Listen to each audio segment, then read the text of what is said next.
Hi, just the other day, student Doug came up to me and asked about a job and his resume, and I said, "Well, did you turn it in?" And he said, "Yeah, I walked it over to an office. I left it with the admin support." And I said, "Well, Doug, in all likelihood, it went from her desk to her filing drawer on the floor because everything's electronic now, and you have to submit it online." Well, it's good timing because I'd like to share with you some wisdom gained through the years regarding the job search process, the resume, the interview, and the follow-up email that you should send. I have a few notes here. Um, Networking and having a big social network is very helpful because not because so-and-so is going to give you a job because you know somebody, but because you're going to hear about job leads. There are jobs out there that exist but haven't been announced yet, and that's the best time to get in on a potential job. What happens today on a resume for a large or medium-sized corporation is the following. Not the case for a small company, but a medium to large company.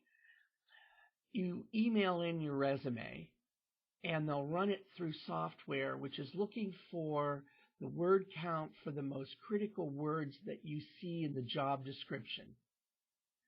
That creates a pile which then an HR associate will go through and review. The HR associate will select out a few that she thinks the hiring manager might be interested in. And then the hiring manager will look at not only your cover letter, but your resume. That's a very common process. So I would advise you, number one, to customize each resume you write for real life. Don't take the same resume and send it to 5 people. Take a look at the job announcement, write to the job announcement, and consciously, repeatedly use the key words in that job description, because that's the only way you're going to get through the first screening of a computerized system. Then you might get a telephone call for a telephone interview. Think of all the questions they might ask you and rehearse your answers. Now, the old way was to ask you questions that you've already answered on your resume. That's the old way. The new way is to use a technique called BEI, Behavioral Event Interviewing. Check it out on Wikipedia, Behavioral Event Interviewing. So they may well ask you something like this.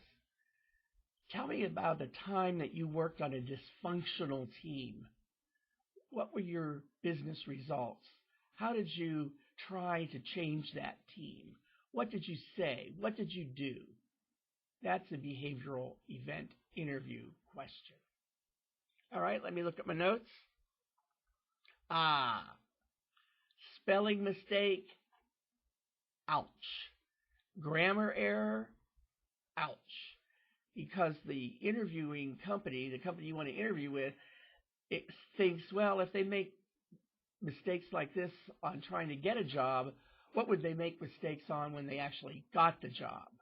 So it is critical. Use your spell check.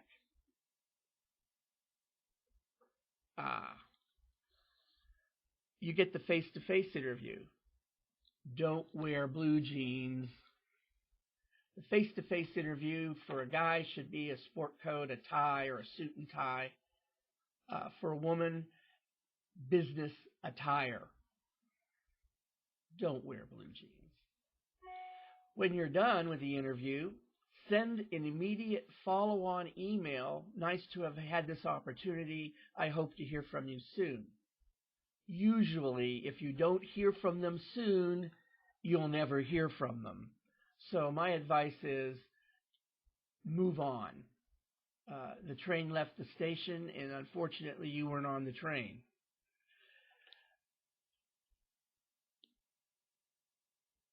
Well, looks like those are my notes.